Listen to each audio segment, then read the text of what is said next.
नमस्कार मित्रांनो, आज आपण एका अतिशय खास आणि ऐतिहासिक प्रवासावर निघालो आहोत.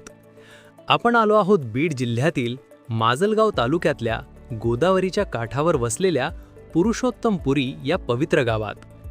मित्रांनो, या ठिकाणचं सर्वात मोठं वैशिष्ट्य म्हणजे इथे असलेलं भगवान पुरुषोत्तमाचं मंदिर. संपूर्ण देशात हे अशा प्रकारचं एकमेव मंदिर आहे. हे मंदिर यादवकालीन असून याचा इतिहास साधारण सन 1310 पर्यंत मागे जातो.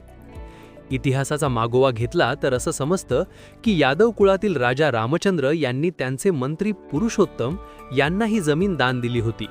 याचे पुरावे आजही हैदराबादच्या उस्मानिया विद्यापीठात जपून ठेवलेल्या ताम्रपटांवर पाहायला मिळतात. भारतीय पुरातत्व विभागानं सुद्धा या ऐतिहासिक वारशाची नोंद घेतली आहे. गोदावरी नदीच्या काठावर निसर्गरम्य परिसरात वसलेले हे मंदिर वास्तुकलेचा एक उत्तम नमुना आहे.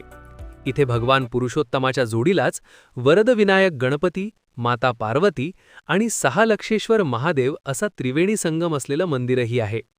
एक विशेष आणि रोमांचक गोष्ट सांगायची तर सध्या या मंदिराच्या संवर्धनाचं काम सुरू आहे.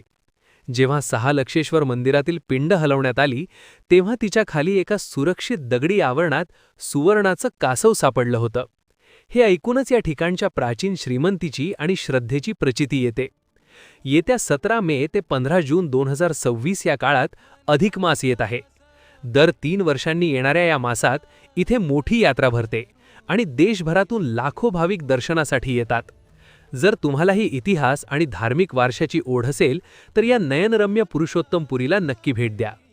आजचा हा व्हिडिओ तुम्हाला कसा वाटला कमेंट्समध्ये नक्की सांगा आणि अशाच नवनवीन माहितीसाठी पेज फॉलो करायला विसरू नका. धन्यवाद.